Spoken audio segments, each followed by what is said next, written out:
Hello, everyone. I'm Martine Walmsley, and I'm delighted to be joined this lunchtime by Dr. Emma Culver, who's a member of our PSC Supports Expert Panel and Scientific Review Committee, and a really great friend to PSC Support. And she's a consultant hepatologist at the John Radcliffe Hospital in Oxford, and has a special interest in immune-mediated liver diseases like PSC and IgG4-related disease. And she is a very highly respected clinician and researcher in the field, and I know is in great demand around the world. So today we've got a special Ask the Expert, and it's all about research. So Dr. Culver's just returned from the International Liver Congress in Milan, where all the best research into liver disease is presented and discussed. So Dr. Culver's going to update us with the latest PSC news from that Congress. So welcome, Dr. Culver. We're really happy that you can join us today, and over to you. Thank you, Martine. Thank you, very kind introduction there. So hopefully over the next 45 minutes or maybe a little less, so we have time for questions, I'm going to try and give you some updates with some slides in the background of what was discussed at the International Liver Congress with a particular focus on PSC. I'm very happy, as I said, to take interactive questions and comments at the end. So I'm just going to share my screen now.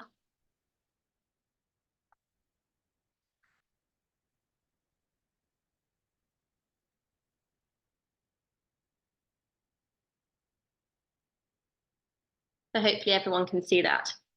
So these are going to be the highlights from the International Liver Conference, as I said, back in June 2024. And that's my conflicts of interest. So over the next, as I said, 45 minutes, I'm going to try and give some of the key findings that were presented both orally, so in presentations, and also I was one of the faculty on the poster round, so going around the posters and seeing some of the highlights that were presented there.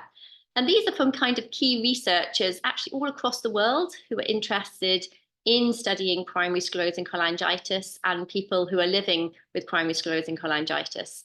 And so it broadly covers different kinds of treatments, including the well-known treatment ursodeoxycholic acid and some of the investigational therapies that are in phase 2 at the moment.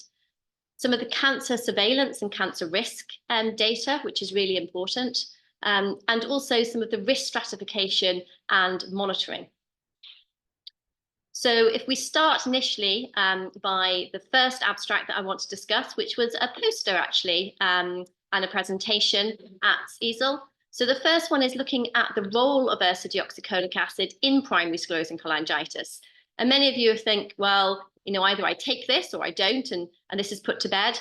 And I think the answer to that is it's not, and there's still lots of active research and investigation in the true role of taking ursodeoxycholic acid if you have primary sclerosing cholangitis. So this was done by a Dutch PSC group based in the Netherlands, and it was to evaluate the efficacy of taking this drug in patients based on whether or not they have a transplant-free survival, so survival free of having liver transplantation. And it was a cohort that was both retrospective, in other words, they looked at data that had been collected over a long period of time in the past, and also prospective, so data that is actively collected in the future.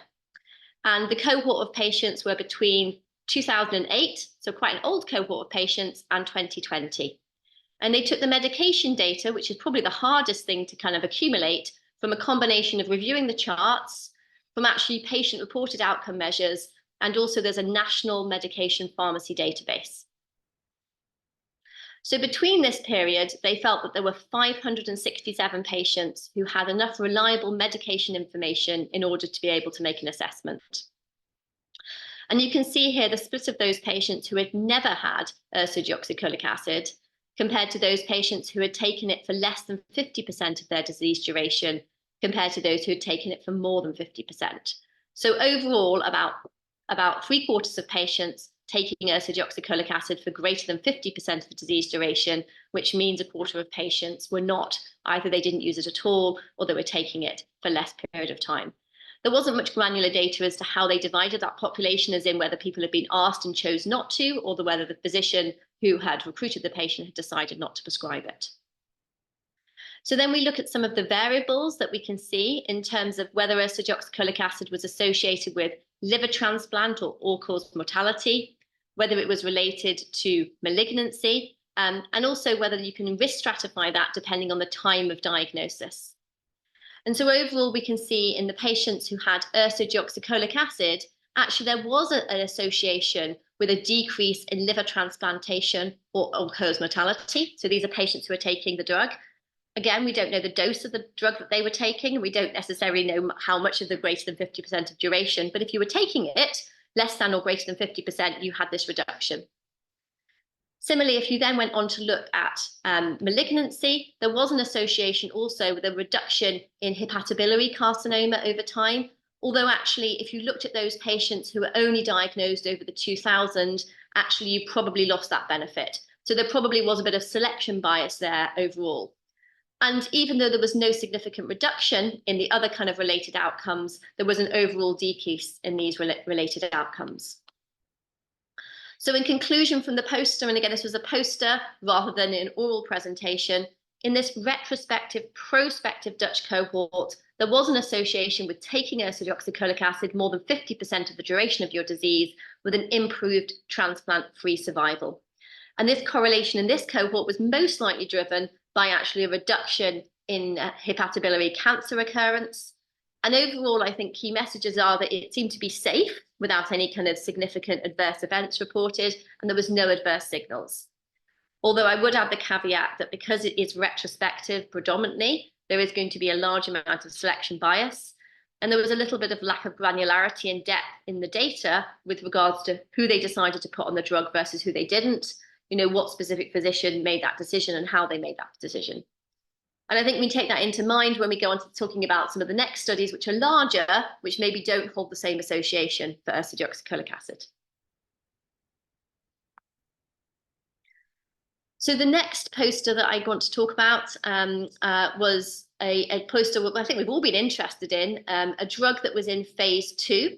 So this is a drug called Bexagrasp, which it sounds very long here, which is a dual selective alpha beta basically integrin inhibitor. So in other words, it blocks the proteins on the cells and some of the substances that are produced by immune cells that are thought to cause the scarring in primary sclerosing cholangitis. And it does that both on the liver cells in the liver and also on the cells that line the bile ducts. So think about it as a way of trying to have an anti-fibrotic agent, so trying to stop progression of the scarring. And this, the aim of this information was to really look at the 12-week interim safety and efficacy details. In other words, is it safe and can it potentially be used? And the trial was called the Integris trial, and it was a phase 2A. And this was in patients who had large duct PSC. So it involves the large ducts that we can see on the MRI scans and no evidence of advanced scarring in the liver. So you can see here the way that the study was set up. So overall, you can see in the corner that patients would have been screened and they were randomized in a 3-to-1 ratio to either receiving the drug, which we're going to call Bexo, or to having a placebo. And there was different doses. So you could either get 40 milligrams, 80 milligrams, 160 milligrams, or 320 milligrams. And the cohort of patients, which I think was 121, were divided into those 4 doses, or you got the pooled placebo arm. And you can see that they were given that drug for 12 weeks, and then you have a 24-week period at higher dose versus placebo, up to 48 weeks in terms of safety. And the primary endpoint here was safety and also efficacy, with the secondary endpoints being looking to see how certain markers of fibrosis, so in this case, a blood test that looks at fibrosis, and also an MRI scan that looks at hepatobiliary excretion function, may actually show a signal. So the first data in the table, it's a busy table, but basically it's looking at whether or not there was any increased adverse effects. So TEAE is basically adverse effects in patients who either took the drug, which are all these blue here, versus placebo. And reassuringly, even though there was some adverse effects reported, they were pretty much similar in both the placebo arm and also those patients who received drug.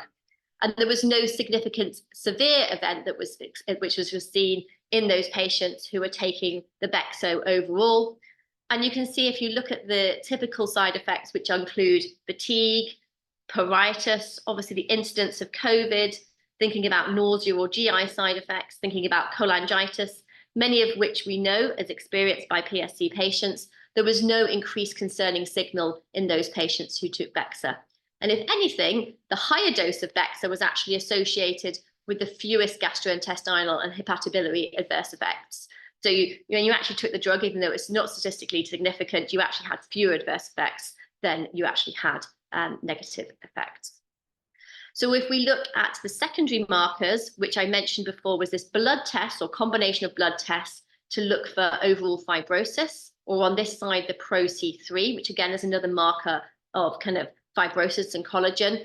You can see compared to the placebo group, where you have got this natural progression or increase, all of those patients in the Bexa group, really irrespective of dose, didn't see that same progression. So it doesn't cause a regression, so going back in fibrosis, but you didn't see a progression in fibrosis compared to what you'd have seen over a very short space of time, the 12-week time point in the placebo arms. Furthermore, if we look at the MRI findings, and this is an MRI with gadexatate, which looks at excretory function from the biliary system, very similarly, compared to the placebo, you see a lessening of or a stability of the actual hepatobiliary exocrine function in those patients who took the drug. And lastly, in those patients of this cohort who had a high alkaline phosphatase, not everyone had a high alkaline phosphatase to get into the study, but Bexo was associated with maintenance of those levels compared to those patients who had placebo, whereby those levels overall increased. So in conclusion, in this phase 2A study, the Bexo was well tolerated. In those patients who took it, just independent of the dose, there was stable markers of fibrosis and also alkaline phosphatase, which is the blood test that we measure in PSC. And it seems to possibly prevent hepatobiliary excretory functioning worsening. And I think it gives us this early data that there was a proof of mechanism there that it might potentially work in PSC, with a look to doing bigger phase 3 studies where we randomized either having placebo and we look for kind of output with regards to large numbers of patients who have PSC. Another novel therapeutic, again in poster form, is something you may or may not have heard of, which is using some mesenchymal stromal cells. So these are sort of basic cells that we derive actually from umbilical cords, and they're thought to be novelly therapeutic in a number of different inflammatory and autoimmune diseases. And this study, which was actually done in Birmingham, was a single-arm basket trial. And actually, the idea of this trial was really to kind of get an idea about the best dose, the safety and efficacy of using mesenchymal stromal cells in a population of patients who have a very heterogeneous disease, which is PSC. It was also used in patients who have autoimmune hepatitis. So there are two arms, both PSC and AIH, but I'm predominantly going to show you the PSC outcomes here today. So the mesenchymal stromal cells were investigated in 3 potential doses. And that is quite a busy slide, but basically it just talks you through how you recruited at the very beginning, you had dose level A, and if there was a negative outcome from having that dose level, then you didn't necessarily move to dose level B. And as long as the dose was appropriate and safe, you moved along to dose level B. And then from dose level B, you went further to dose level C. In terms of primary outcomes, this was safety and the highest effective safe dose that could be taken. And the main mechanistic outpoints they were looking at was not really kind of fibrosis markers or symptom markers, but looking at these particular cells in the body called T regulatory cells and how they may be changed and the immune system may be changed that might help us to be able to overcome the inflammation that we see in people who have PSC. The secondary outcomes were also looking at this biochemical marker alkaline phosphatase and some other circulating immune cells such as macrophages. So overall, you can see the participants who had the 2 main drugs, dose A and dose B, and you can see this group here. I said dose C before, but I obviously was wrong. It was meant to be A and B. My apologies. 6 went into each group, as you can see in the PSC arm. Overall, it's what we expect from a PSC population. So it was the right kind of age in their kind of late 30s, early 40s. The predominant group of patients were male, but there was, females who were represented here as well. Predominantly Caucasians, and about 80% of patients had inflammatory bowel disease. So overall, 12 patients in total. What I would say is there was a dose-related kind of adverse event in each of the groups, in each of the patient's 6 groups. And that led to, as I say, discontinuation of that patient into it. And I think it's important to look at the dose-limiting toxicities whenever we think of anything. And those dose-limiting toxicities were highlighted here on the right side of the slide, which includes a signal with regards to the liver transaminases, suggesting inflammation in the liver, which rose, and also with regards to evidence of viral infection. So you can see the main kind of dose-related adverse events kind of highlighted in the right-hand side. Overall, in those patients who continued to take the drug and we were seeing the drug, mechanistically, there was an expansion overall in the T regulation population, which is what we hoped to see with the mesenchymal stromal cells and has been seen in other autoimmune disorders. And there was a shift in particularly the PSC patients and not the autoimmune to polarizing the macrophages. So the macrophages are important in fibrosis in this condition and also can be important in inflammation. And they put them to from a more kind of fibrotic and nasty phenotype to a slightly more kind of inflammatory and healthy phenotype overall. In the one single mesenchymal stromal cell infusion, there was no change overall in the biochemical markers. So, in conclusion, giving this mesenchymal stromal cell infusion, it was tolerated, even though we did see some dose-limited toxicity in the 2 PSC patients. It did have the expected expansion of these immune cells that we wanted to try and tackle inflammation. There was a shift from slightly more fibrotic and aggressive macrophages to slightly more inflammatory ones that might be able to help PSC patients, but there was no impact on the alkaline phosphatase, which we already know is not the most ideal marker in terms of looking at PSC progression over time. So now I'm going to concentrate on a couple of abstracts looking specifically at cancer risk and cancer surveillance, which I think is an important question. So there was a couple of posters looking particularly at the colorectal cancer risk and also the biliary cancer risk. This one looked particularly at the role of small duct PSC and the risk of colorectal cancer. And it was looking to see whether or not there was an increased risk of colorectal dysplasia and cancer in those patients who have been diagnosed with small duct PSC rather than the large duct PSC, for which we appreciate there is an increased risk and patients have screening colonoscopy. So it was an observational retrospective cohort. It was a single centre UK study, but they have opened this out to other UK centres now. And it was between a short period of time, 2005 and 2024. And overall, there were 782 patients with inflammatory bowel disease who were recruited, 43 of those who had small duct PSC. So this, you can see the flow chart. So you can see they started with 900. They got to 782 after excluding those people who had missing data.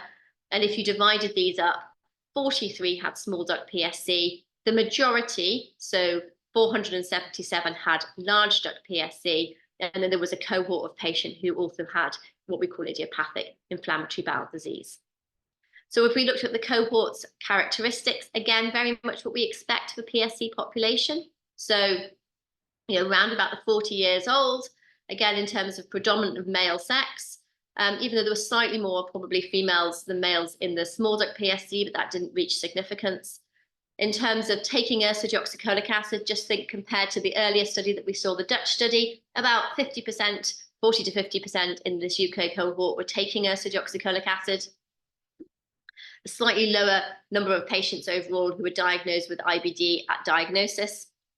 And you can see the patients who had large duct PSC were likely to go to a liver transplantation compared to those with small duct PSC who had not progressed. So overall, you can see the risk of colorectal cancer and colorectal dysplasia in those patients who had inflammatory bowel disease with or without small duct PSC. And it's divided into those who had large duct PSC, which are in red, and those who had small duct PSC in blue over here, and then obviously the control cohorts. So overall, there were 34 cases, 4% in this rather large cohort. 27 of those had large duct PSC, which was 8%, and 7 had IBD only, but there was no patient who had small duct PSC who went on to develop colorectal cancer or colorectal dysplasia. And again, these graphs just look at year from IBD diagnosis, either to the time of developing cancer or to any event. And very similarly with regards to before, as I said before, the outcome with regards to the small duct PSC was very promising. So overall, even though we believe that the colitis in large duct PSC and small duct PSC is very similar in terms of distribution and actually requirements for escalation of therapy, we do know that large duct PSC has this increased risk of colorectal cancer and dysplasia, but no patients in the small duct PSC cohort displayed that. And I think it's important when we're planning with regards to thinking about offering surveillance. Many patients who have small duct PSC, we currently offer yearly or every second yearly surveillance. And I think we will need to think about how if we include many patients in this cohort and do some prospective studies, we may not need to offer that surveillance in terms of the colorectal surveillance in that group of patients unless they were to go on to develop large duct PSC, which we do know happens in probably about 25% of patients who are originally diagnosed with small duct.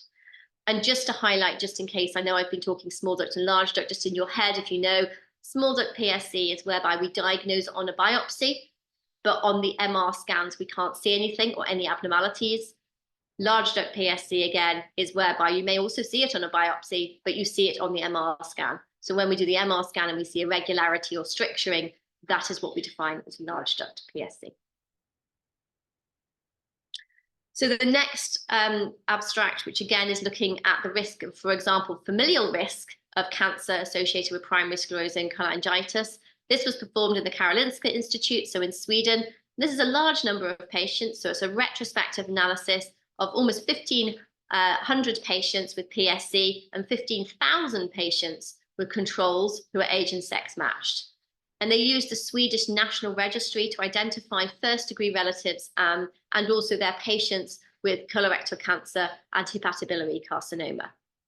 And this pie chart looks at the proportion of first-degree relatives with colorectal cancer in individuals with PSC. And you can see with regards to the prevalence of a first-degree relative, it was very similar in both PSC and comparators overall, with 6% of the population having a first-degree relative who had colorectal cancer.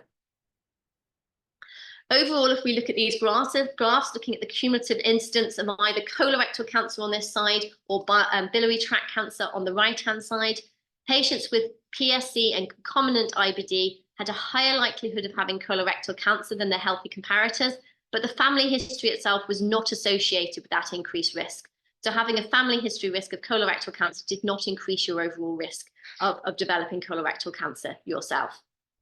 And if we look at the relative risk of colorectal cancer in this chart, and this kind of plots the odds ratios, which you can see here. So that's colorectal cancer with high-grade dysplasia, colectomy, and biliary tract cancer. Having a first-degree relative with colorectal cancer was associated with a higher risk of colectomy in PSC and IBD. But as I said, having a first-degree relative with actual colorectal cancer didn't increase your overall risk. So overall, a family history of colorectal cancer increases the risk of colectomy, but it doesn't actually increase the risk of colorectal cancer in people. And that high risk of colectomy may be actually because there is preventative colorectal surgery being done for cancer in that population. The other thing to say is a first-degree relative with colorectal cancer was associated with an increased risk of hepatobiliary malignancy in PSC patients, but the overall odds ratio of that was very small, and that would be needed to validate it in larger cohort studies. So the next thing I want to talk about was actually a really lovely oral presentation that was given and supported by the International PSC Study Group, looking at FibroScan and its role in thinking about monitoring and prognosticating, so thinking about how people's risk is in people who have PSC. So the aim of the overall study, the FISCA study, was to prognosticate the value of liver stiffness by FibroScan in patients who have PSC. It was prospective, so it wasn't looking at old charts, it was going forward. It was multi-center, so there were lots of different institutions, 13 in fact, in 11 different countries. And it involved 538 patients, all of whom had at least one valid FibroScan and some follow-up data alongside that. And the outcome it was looking at was actually survival, so liver transplant-free survival, which is a really good hard endpoint with 5-year follow-up data. So they started with 617 patients. As I said, They'd performed FibroScan in almost 600 of these, but by the time they looked at the data set with all the follow-up available, it was 538 overall. And the baseline characteristics, once again, very similar to the ones we've seen before. And I guess key things to highlight overall, BMI being normal in our patients who have PSC. 90% of these patients had large duct PSC. About 7% had some kind of overlap with autoimmune related liver disease. And in terms of fibrosis overall, you can see the F3, F4, the higher ends of fibrosis, F1, F2, the lower ends. So the population in overall, if you look at all of those PSC, we're much more likely to be in the lower end of fibrosis overall. So only about 15% or 20% in the higher end. And in terms of the overall cohort, about 3/4 again were treated with ursodeoxycholic acid. And you can see the baseline characteristics here. So this is with regards to the upper limit of normal. So ULN is upper limit of normal. So, most of the patients had an upper limit of normal of 1.3 in terms of their alkaline phosphatase. These are the markers, the transaminases are the markers of inflammation in the liver. Albumin, platelets, and INRs are markers of synthetic function, so how well the liver is functioning. So these markers are actually good. So in general, this cohort were a cohort who had a high alkaline phosphatase, some of whom had a slightly high ALT, but overall had good synthetic function of the liver. So the liver was working well. And the average FibroScan score was 7.6. So what in today's terms we would consider to be a low FibroScan score, so less than 9.6, which was the historic cutoff. And overall, their risk scores were quite low. So if we firstly look at kind of outcome with regards to transplant-free survival, you can see in the corner here, the overall liver transplant-free survival at 5 years in the whole cohort was 82.8%. So that's a really good outcome at 5 years. And why did patients die within the cohort? And I think it's important to look at that. The majority of deaths were caused by cholangiocarcinoma, but obviously, or hepatocellular carcinoma, but there were patients who had more end-stage liver disease, and also there were 4 who had non-liver related deaths. And in terms of transplantation of the whole cohort, 73 went on to transplantation. And again, you can see the breakdown here as to why you needed a transplant, the majority of whom just had progressive liver disease overall. If we look at the factors at baseline that can help to prognosticate, and this is sort of what we call univariate analysis before you put all of the things in.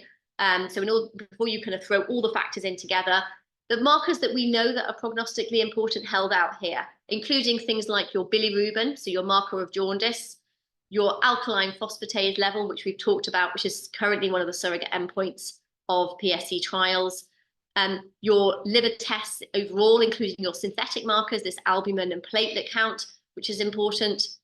In this univariate analysis, also your histological findings of advanced fibrosis.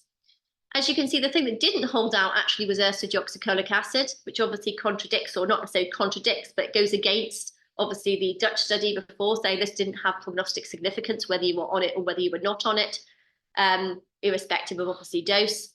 Liver stiffness, which is the thing that we're looking at here, and then some of the other risk stores. So what we'd expect in univariate analysis.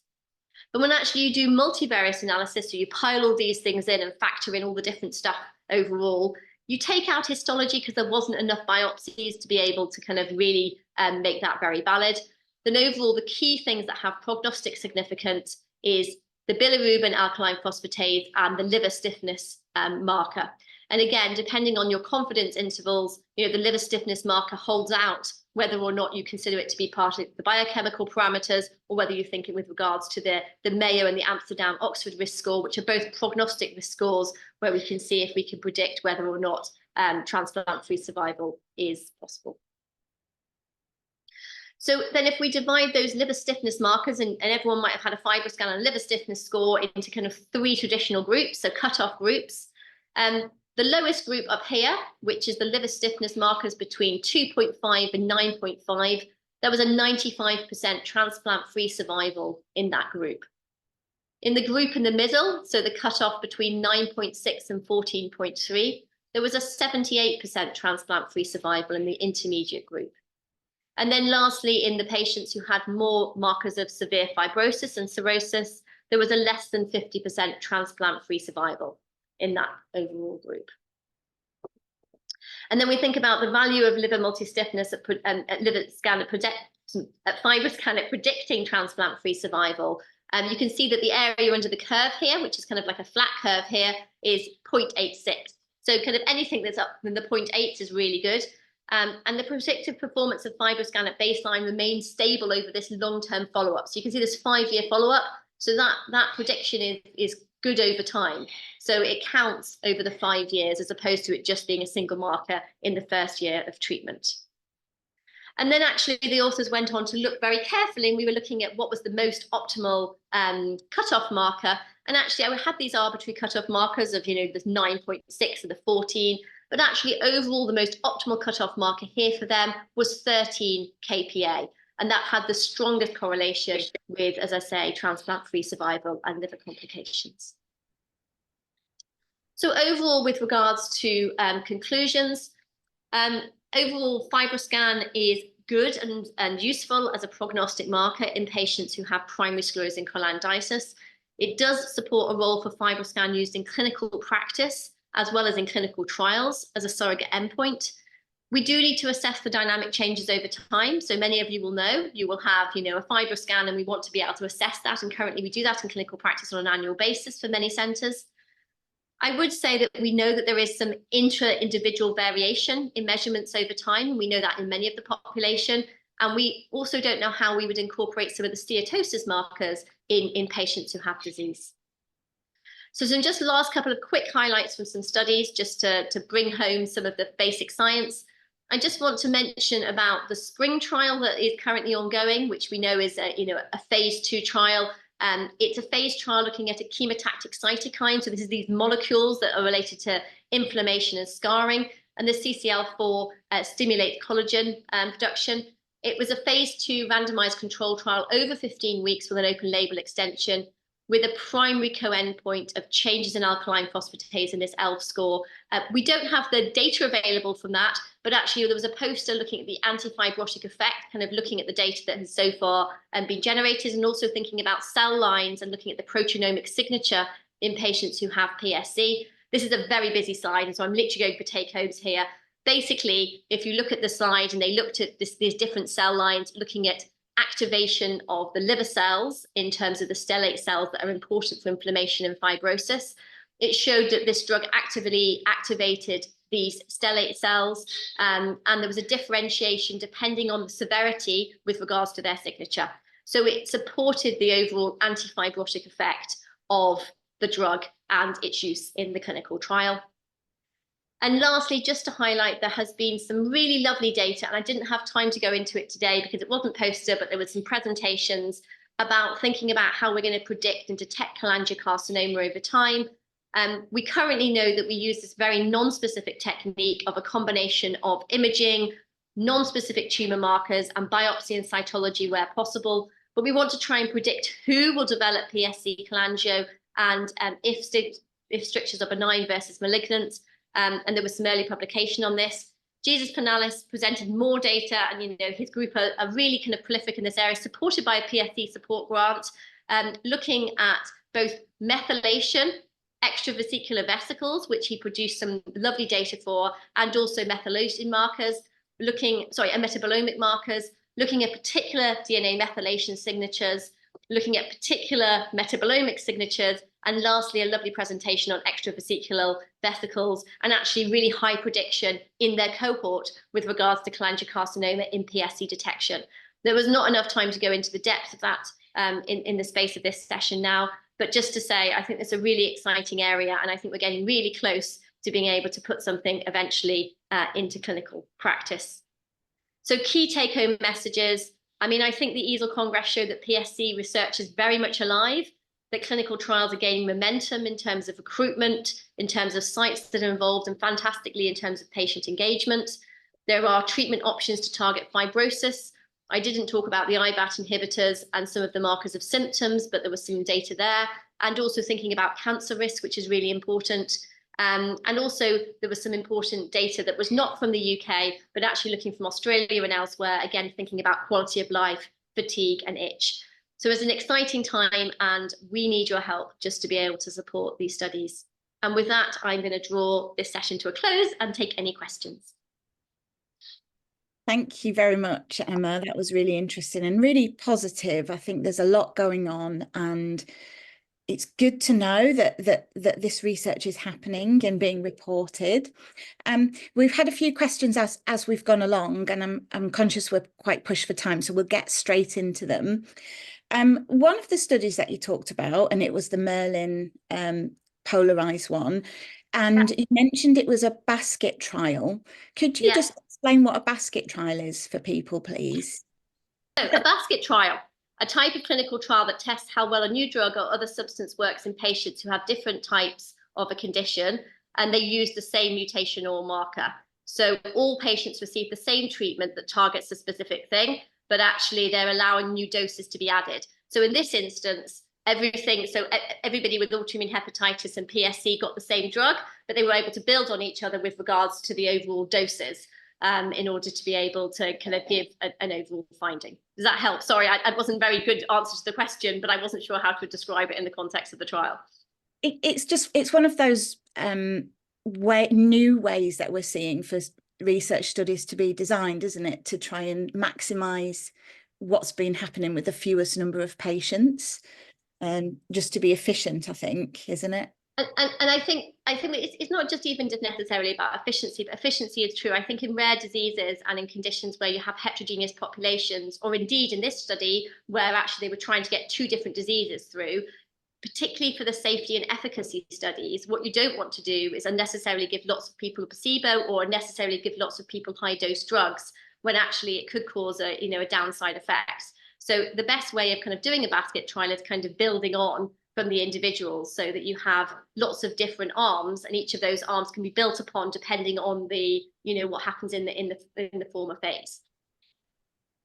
Thank you. That does explain it. So I'm not sure if it explains it perfectly, but I know what I'm I know what I'm trying to say. So we'll move on to URSO for a moment, because that was a really interesting study where we were seeing that it looked like it might be showing a decrease in liver transplants and complications. You said there were some caveats in that trial, that it might have been a bit of bias with who was in it. Will that change who you give ursodeoxycholic acid to? It's a really good question, Martine. And I think the thing that I took away from that study actually, again, is that it's a safe drug. So actually, whether it does or doesn't reduce these complications and these risks, which, as I say, there's such controversial information for even today when we're looking at two different studies, one where they're specifically looking at that response, and another study, which I showed you, the Fiscus one, where you have large numbers of patients prospectively looked at, and all of these other outcome measures come out to show that there is association with survival, but URSO does not. I think a lot of it comes down to how you interpret that data. And I think for me, I still try and have as open conversation as possible with patients when they first come, and say that actually we don't have good medical treatment for primary sclerosing cholangitis. The ursodeoxycholic acid does seem to improve the biochemical numbers, but that in the larger studies that we've seen, there doesn't seem to be that prognostic benefit. And I offer it to patients if they wish to take part and be on ursodeoxycholic acid. The caveat being is that obviously with new clinical trials, ideally they need to be stable on that dose for a longer period of time. And also, it's very difficult when there are so many clinical trials that are now open for the disease. I want to be able to give patients something that might actually change their trajectory of disease over time. And taking a pill a day is burdensome. And obviously for some people, they obviously take it twice a day as well.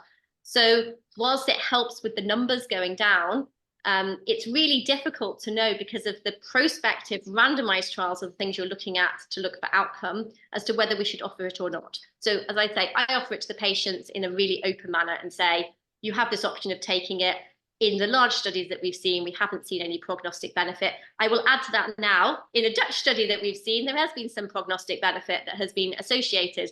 In another study, there hasn't. And then it comes down to whether the patient wants to take it and or be involved in clinical trials. And I think that's the ideal solution, isn't it, for patients to have the conversation with you and make an informed decision about the risks and benefits for them. And actually, we do know from some of our patients that take it that it does improve their quality of life, or they feel like it does. So, or that's a good reason to take it if you think that it is helping you. I agree. And I don't tell people to come off it. I suppose that's the other thing. Unless they want to stop it, I wouldn't say, if I saw a patient who was referred and had started it elsewhere, I wouldn't tell them to come off the drug, because I think that's not the appropriate thing to do. Yeah, no, and yeah, that's fair. So I've got two final questions, because we've got a couple of minutes left. The first one was just, do you have an update for when the NOR-URSO trial will give any results? So all I can say, because obviously I can't say too much at the moment, is that there is ongoing discussion about some of the results that will be coming out a bit later on this year. So I think it will be imminent, but yeah, there's an embargo to sort of say any more at the moment. Okay, thank you. We're all on the edge of our seats waiting to I know, and I'm sure a lot of us are, in terms of as well talking about the results as they come out, but you know, we can't really say much more at the moment, and I don't have anything else to give you at the moment. Yeah, understood. So we'll just keep asking and asking until we get those results. Finally, last question. How hopeful are you that we'll have a significant breakthrough in the next few years? Yeah, I think I'm more and more positive every meeting I go to. And that's partly because of the amount of energy and time that are being invested, both by patients, but also by, you know, pharma companies in PSC itself.